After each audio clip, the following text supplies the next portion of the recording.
Saudara Ketua Umum Partai Nasdem Surya Paloh menyarankan agar mantan Gubernur Jawa Barat Ridwan Kamil maju dalam Pilkada Jakarta 2024. Menurut Surya Paloh, Ridwan Kamil bakal menjadi pesaing kuat untuk Anies Baswedan. Meski begitu, Paloh mengakui elektabilitas Anies masih paling tinggi di Jakarta. Boleh-boleh aja kan nggak apa-apa. Bagusnya memang kalau Bung Ridwan juga mau kan, supaya ada keseimbangan dikit kan. Ya memang Anies Baswedan yang saat ini amat sangat mendominasi skor daripada seluruh survei ya. Rankingnya nomor 1 dia. Meskipun Saya pikir capek juga orang mau menghadapi dia di Jakarta ini. PKS memutuskan mengusung Anies Baswedan dan Sohibul Iman sebagai bakal calon gubernur dan calon wakil gubernur di Pilkada Jakarta. Presiden PKS Ahmad Syahiku yakin pasangan ini bisa saling melengkapi untuk memimpin Jakarta. Syahiku meminta semua kader PKS berjuang memenangkan pasangan ini. Maka Dewan Pimpinan Tingkat Pusat DPTP PKS pada rapat di hari Kamis 20 Juni 2024 telah memutuskan mengusung Bapak Anies Rashid Baswedan sebagai bakal calon gubernur dan Bapak Muhammad Sohibul Iman sebagai bakal calon wakil gubernur. Siap berjuang memenangkannya?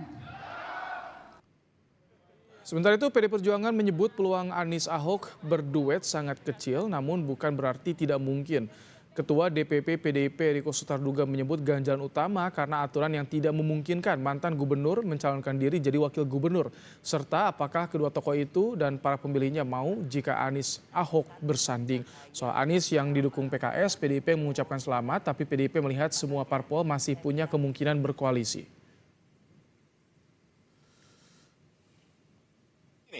Sebenarnya bukan tidak mungkin duet Anies Ahok atau Ahok Anies. Persoalannya kan secara aturan main, undang-undangnya kan tidak memungkinkan. Yang sudah pernah menjadi gubernur tidak boleh menjadi wakil gubernur. Yang sudah pernah menjadi kepala daerah di satu tempat yang lain tentu tidak menjadi kepala daerah di tempat yang lain dalam posisi yang sama. Nah, tapi saya kan sampaikan tidak 0,0001%. Sekali lagi dengan segala kerendahan hati tidak ada satu partai pun yang bisa mencalonkan sendiri, termasuk PDI Perjuangan, termasuk PKS. Nah, tinggal bagaimana memenuhi minimum 22 kursi kalau saya tidak salah ya. Kalau PDI Perjuangan 15 perlu 7 kursi lagi. Kalau PKS kalau saya tidak salah 18 masih perlu 4 kursi lagi. Nah, ini siapa? Apakah teman-teman media bisa menyampaikan oh satu partai lagi ini pasti, kan belum tentu kan? Karena belum ada yang namanya keputusan final. Sekjen Partai Gerindra Ahmad Muzani menyebut partainya dan Golkar sedang membicarakan sosok yang bakal maju dalam Pilkada Jakarta 2024. Mengenai peluang Ridwan Kamil maju di Pilkada Jakarta, Muzani mengaku partainya belum mengeluarkan surat rekomendasi untuk siapapun di Pilkada Jakarta. Ini lu ceritanya DKI kan maksudnya? Iya. Ya nanti dibicarakan gitu. Berarti Bang, kemungkinan Gerindra akan mengeluarkan surat rekomendasi untuk sosok lain begitu di Pilgub Jakarta begitu Pak Sekjen? Sampai sekarang belum dikeluarkan rekomendasi untuk DKI. Bang, apakah betul kalau misalnya Gerindra dan Golkar udah Saya belum taken rekomendasi untuk DKI. Bang Muzani, apakah betul KRK begitu ya Pak Muzani? Saya belum taken untuk DKI. Untuk siapapun. Apalagi? Saudara, kita bahas peta politik terkini jelang Pilkada Jakarta, terutama siapa saja yang berpeluang ngusung Anies setelah PKS deklarasikan dukungan, bagaimana pula sikap PDIP, dan siapa yang paling berpeluang akan diusung koalisi Indonesia Maju. Kita akan bahas, saudara, bersama dengan Bang Masinton Pasaribu, anggota DPR, fraksi PD Perjuangan, ada juga Ahmad Doli Kurnia, Wakil Ketua Umum Partai Golkar, dan Bung Ray Rangkuti, Direktur Eksekutif Lingkar Madani. Selamat sore, Bapak-Bapak. Sore, Bung. Selamat sore. Assalamualaikum. Waalaikumsalam warahmatullahi wabarakatuh. Bang Masinton, jadi bagaimana dengan PDIP ini? PKS sudah resmi dukung Anies Sohibul Iman. Apakah ini akan bergabung, ikut mendukung atau bagaimana dari PDIP? Ya tentu kontestasi pilkada ini kan masih panjang waktunya ya. Persiapan menuju ke sana kan masih panjang dan tentu masih sangat dinamis. Nah, bahwa di PDI Perjuangan itu ya ada beberapa nama dari internal maupun eksternal. Dari eksternal itu ya satu diantaranya ada nama Pak Anies Baswedan. Nah tentu bagi kami ya dalam proses menuju bulan Agustus nanti ya, akhir bulan Agustus itu pendaftaran, ya tentu situasinya masih sangat dinamis tergantung dari komunikasi dengan partai-partai politik lainnya, karena seluruh partai politik di Jakarta ini tidak satupun memenuhi syarat untuk mengusung sendiri. Maka diperlukan kerjasama antar partai politik agar dapat mengusung dan mencalonkan gubernur dan wakil gubernur secara bersamaan, seperti itu. Oke, Jadi masih situasinya menimbang-nimbang ya. Baik, masih nunggu komunikasi juga dengan partai politik lain. Bang Doli, lalu bagaimana dengan Golkar dan juga Kim ketika ini PKS sudah resmi nih dukung Anies Sohibul Iman. Golkar bagaimana dan juga Kim, siapa nih akan diusung gambarannya untuk di Jakarta, Bang Doli? Ya, tentu kita menghormati ya keputusan masing-masing partai, itu kedaulatan masing-masing partai politik ya untuk mengusulkan nama-nama siapa yang akan dicalonkan dalam kontestasi pilkada itu. Nah, jadi kalau soal Golkar kan selalu mempertimbangkan ya dan kemudian memprioritaskan kader-kadernya yang untuk kita dukung menjadi calon-calon kepala daerah. Nah, untuk Jakarta sendiri kan sampai saat ini kami belum memutuskan apa-apa dan kemudian juga belum mengambil langkah apa-apa. Artinya surat tugas yang pernah kami sampaikan kepada 3 orang di Jakarta, yaitu Saudara Ridwan Kamil, kemudian Saudara Erwin Aksa dan Ahmad Zaki Iskandar itu belum kami cabut gitu. Dan kami sedang terus mencermati, kemudian berkomunikasi intensif dengan teman-teman Koalisi Indonesia Maju dalam beberapa ya sebulan 2 bulan ke depan untuk nanti kemudian akan kami putuskan siapa yang akan dicalonkan dan kemudian bersama-sama dengan Partai Koalisi Indonesia Maju. Baik, Bang Rey, apa yang Anda baca dari keputusan PKS ini dengan resmi atau mendukung Anies dan Sohibul nih? Ini sengaja untuk menguatkan posisi tawar PKS atau bagaimana menurut Anda? Ya, jujur saya takjub sedikit dengan langkah PKS ini ya. Bukan pasangannya, kalau melihat Iman dengan Anies dengan Iman itu ya udah kejebak dari awal. Yang membuat saya takjub itu bukan itu. Tapi kan baru 3 hari yang lalu PKS menyebutkan calon mereka itu adalah Pak Sohibul Iman untuk calon gubernur DKJ begitu ya. Tiba-tiba hanya berhitung 3 hari berubah sekarang menjadi Sohibul Iman hanya jadi calon wakil gubernur ya kan. Itu yang membuat kita terkejut. Kok cepat sekali perubahannya gitu. Apa yang terjadi di PKS sehingga hanya dalam hitungan 3 hari kok posisinya udah berubah gitu. Tapi saya kira ini menggambarkan 2 hal. Pertama adalah kayaknya PKS kembali ke mood awal deh gitu ya. Apa mood awalnya itu? Kemampuan lobby yang memang tidak terlalu memadai gitu. Kemampuan negosiasi yang nggak terlalu memadai gitu. Kenapa saya katakan begitu? Ini kan udah 2 kali nih PKS dengan model yang kayak begini kan. Tahun 2017 dahulu Sandiaga sama Mardhani Alisera gagal. Akhirnya digantikan oleh Anies sama Sandiaga kan. 2000 berapa tuh yang Anies yang Sandiaga lalu calon 2019 yang lalu.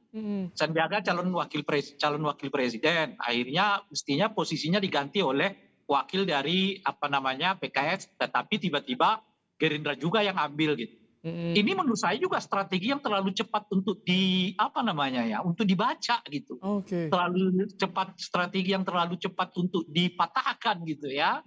Sehingga itu yang saya sebut tadi, ini takjub juga kita baru 3 hari kawan nih mau digadang-gadang sebagai calon gubernur, sekarang malah jadi wakil gubernur gitu ya. Itu menurut saya memperlihatkan itu yang saya sebut tadi, soal kemampuan dan kelemahan negosiasi PKS yang dari awal saya katakan itu kelemahan mendasar mereka gitu ya. Nah yang kedua tentu strategi ini akan memudahkan orang seperti Doli ya untuk memetakan situasi di Jakarta gitu. Pemilihan pemilihan Anies dengan Sohibul ini menurut saya justru memudahkan langkah Ridwan Kamil untuk masuk ke Jakarta gitu. Kenapa saya katakan begitu? Karena Anies sama siapa tadi itu Sohibul Iman itu kan satu badan gitu loh, Pak. dengan background yang sama pendukung Anies ya. itu adalah orang PKS ya. Kebanyakan orang PKS itu milihnya Anies gitu. Oke, Lalu apakah Anies? saya ingin dengar nih tanggapannya Bang Masinton, karena kan PDIP nama Anies itu digadang-gadang akan diusung PDIP. Bagaimana ketika kemarin PKS memberikan opsi nih Anies kader atau pasangannya Sohibul Iman. Bagaimana dengan sikap ini PDIP melihatnya? Apakah akan mendekat ke PKS atau justru mendekatnya ke PKB untuk mengusung Anies, Bang Masinton? Iya, situasi kan masih sangat dinamis lah ya. Artinya setiap partai politik kan satu umpama berkepentingan untuk mencalonkan kadernya baik sebagai gubernur ataupun sebagai wakil gubernur. Dan ini kan masih dalam penjajakan semua ya. Artinya tadi yang disampaikan oleh Pak Ray juga berdasarkan pengalaman yang lalu, pilkada yang lalu, siapa yang diumumkan, siapa yang kemudian didaftarkan. Kan ternyata juga berbeda begitu ya. Nah artinya itu kan menggambarkan situasi yang masih sangat dinamis. Begitupun Pak dengan PDI Perjuangan, apakah nanti akan mencalonkan dari kader internal sebagai calon gubernurnya, atau kemudian dari kader eksternal dengan dipasangkan dengan kader internal sebagai wakil gubernurnya. Itu kan masih sangat dinamis. Tapi kami PDIP nyamannya koalisi proses, dengan PKB atau dengan PKS, ya. Bang Masinton? Nyamannya ke PKB atau ke PKS nih kalau misalkan berkoalisi dari PDIP? Ya ini kan tergantung dari komunikasi politik nantinya ya.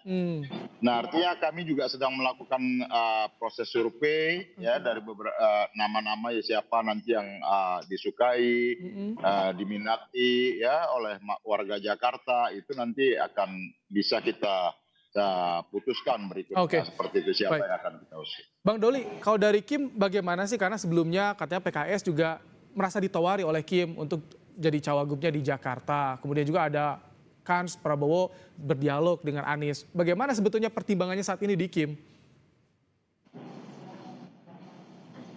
Itu pertama harus dijelaskan dulu sama Rai, itu takojut itu apa itu? Biar ngerti. Ini entah kenapa yang diundang Pasar Ibu, Rangkuti, Tanjung. Ini halak kita semua. Gimana?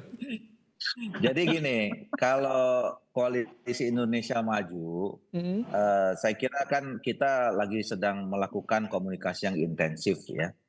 Jadi dan kami memang sudah terbiasa bahwa walaupun kami tergabung dalam satu koalisi, tapi komunikasi dengan partai-partai politik yang lain ini terus juga terjadi ya. Sama juga waktu Pilpres begitu.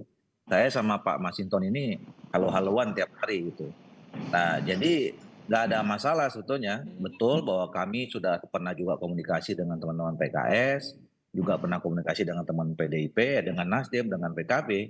Nah ini kan untuk mencari ya formulasi-formulasi mana tahu mana ada yang bisa kita kerjasamakan kan kira-kira begitu. Nah tapi kalau untuk Jakarta, kalau sikap Golkar dan ini yang sekarang juga terus terjalin yang intensif dengan teman-teman Koalisi Indonesia Maju, kami sampai saat ini sedang mempertimbangkan ya ada nama-nama yang didorong dari Partai Golkar dan kami juga sebetulnya ada pembicaraan, ada mungkin nama-nama baru yang bisa muncul ya dari teman-teman. Kaisang ini, termasuk nama Kaisang. Termasuk juga nama Kaisang, ya kan itu kan Koalisi Indonesia Maju semua, ya. Jadi kami memberi ya itu kan kembali ya itu hak otoritas kedaulatan masing-masing partai politik, ya mereka mengusungkan nama-nama kadernya dan saya kira nanti kan pada akhirnya kita lihat ya mana yang paling besar peluangnya untuk menang dalam kontestasi pilkada kan kira-kira gitu. Oke, ini tadi menarik ada disebutkan juga ada nama yang masih digodok termasuk Kaisang. Apakah ini Kaisang ini akan dikunci untuk cagupnya atau cawagupnya dan berapa poros nanti akan terjadi di Pilkada Jakarta? Bang Doli, ini kalau Kaisang ini dipersiapkannya untuk cawagup atau untuk mengunci posisi cagupnya nanti atau justru bisa membuka kemungkinan nih Ridwan Kamil, Kaisang?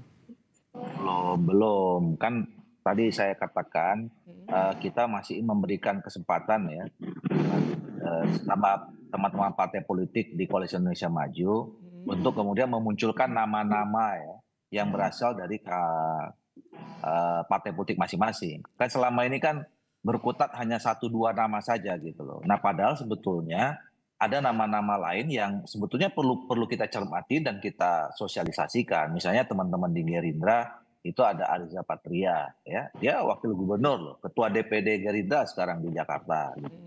Nah, kemudian dulu teman Gerindra pernah menyebutkan nama Budi Jiwandono. Kemudian teman-teman PAN itu ada di situ Bung Eko Patrio.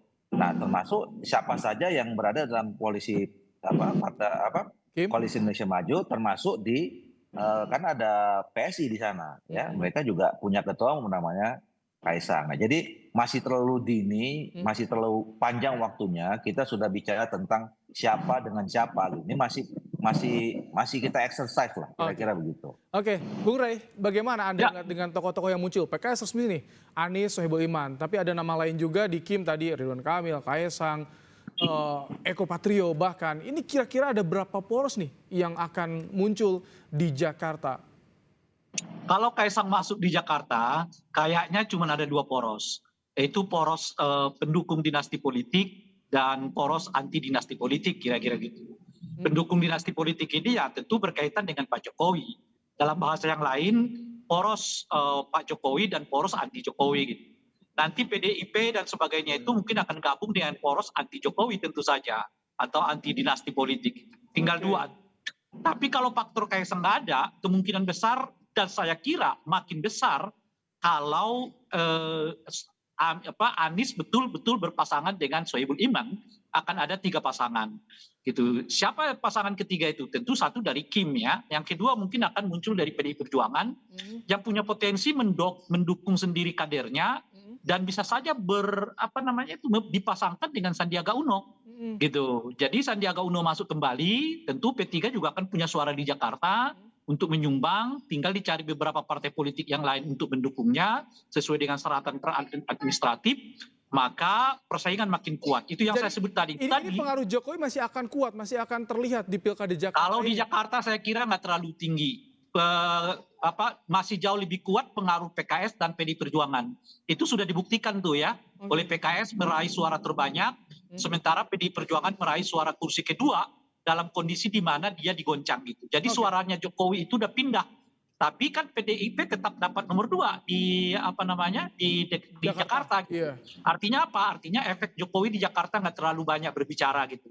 Itulah menurut saya membuat orang seperti Doli dan kawan-kawan di Kim agak ragu-ragu nih mengusung nama Kaisang. Sebab kalau Kaisang ini dipasangkan, kelihatan negatifnya jauh lebih banyak ketimbang positifnya gitu. Negatifnya ke Ridwan Kamil, negatifnya ke tim lah secara menyeluruh, positifnya justru diambil oleh kelompok non Kim ini gitu ya. Kenapa saya katakan begitu? Karena di Jakarta itu kemungkinan kalau Kaisang maju akan ada 3 kelompok yang menyatu. Kelompok Islamis dipimpin PDI Perjuangan, PKS, kelompok nasionalis nanti akan bersama dengan PDI Perjuangan, dan kelompok pro demokrasi yang isunya memang anti dinasti, anti nepotisme gitu ya. Nah, 3 kelompok ini akan bergabung. Lalu pertanyaannya, kira-kira pangsa pasarnya Ridwan Kamil sama Kaisang di Jakarta itu siapa lagi? Kita minta tanggapan dari Bang Masinton. Kalau misalkan tadi soal kemungkinan jika Kaisang dimunculkan, Bang Masinton, artinya ini PDIP akan bergabung dengan PKS mengusung Anies, atau orang yang tidak berada pada posisi bersama dengan Jokowi, Bang Masinton. Kira-kira pertimbangannya seperti itu? Ya, saya nggak mau komentarin inilah ya. Artinya tiap-tiap partai kan punya strategi, baik partai politik maupun mitra dalam partai politik lainnya. Nah, tentu kami PD Perjuangan ya kami menyadari betul bahwa syarat untuk mengusung itu ya harus memenuhi syarat 20% perolehan kursi di Jakarta. Artinya PD Perjuangan baru meraih 15 kursi, tinggal mencari 7 kursi. Maka apapun yang kita bicarakan tentu lagi-lagi adalah bagaimana membangun kerjasama dan mengajak partai politik lainnya untuk bekerja sama agar kita bisa sama-sama dapat mengusung calon gubernur dan calon wakil gubernur secara bersama-sama.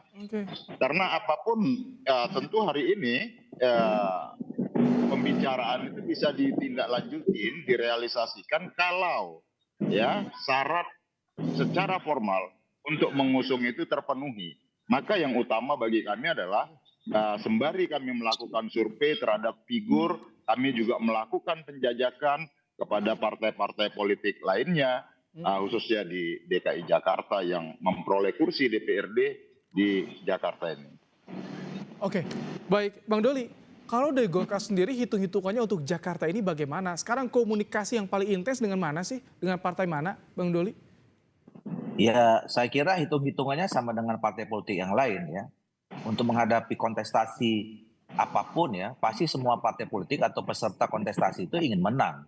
Nggak ada orang yang ikut kompetisi tidak ingin menang. Gitu. Nah, itu yang saya kira kalkulasi yang selalu dipegang oleh Golkar. Makanya kita dalam mengusung calon dan kemudian ini juga kita sampaikan kepada kawan-kawan partai politik Koalisi Indonesia Maju ya, untuk apa kita bergabung rame-rame mengusung satu nama atau pasangan yang peluangnya kita tahu dari awal misalnya kecil gitu. Nah, ini yang kenapa kemarin kemudian kita mencoba ya memetakan kembali ya, antara Jawa Barat dan Jakarta gitu. Bang Doli ada ini nggak, ada wacana untuk ikut atau mengajak juga Anies masuk ke Kim, ikut bergabung? Karena kan ada wacana nih, akan ada dialog antara Anies dan juga Prabowo dari Kim. Ya, saya kira itu dua hal yang berbeda ya. Kalau komunikasi antara Pak Prabowo sama Pak Anies, saya kira itu penting, ya mungkin juga dalam kaitan untuk bagaimana kita memberikan teladan kepada masyarakat Indonesia bahwa kita ya setelah kompetisi ya harusnya kita sekarang bersama-sama membangun bangsa Indonesia ke depan. Tapi dalam konteks kontestasi pilkada, saya kira kita di dalam Koalisi Indonesia Maju belum pernah ada membicarakan soal nama-nama lain di luar nama dari masing-masing kader partai politik yang dikerahkan dalam Koalisi Indonesia Maju. Baik, terima kasih. Bang Ahmad Doli Kurnia, Wakil Ketua Umum Partai Golkar, Bung Ray Rangkuti, Direktur Eksekutif Lingkar Madri, dan Bang Masinton Pasaribu, anggota DPR dari fraksi PD Perjuangan, telah berbagi pandangan.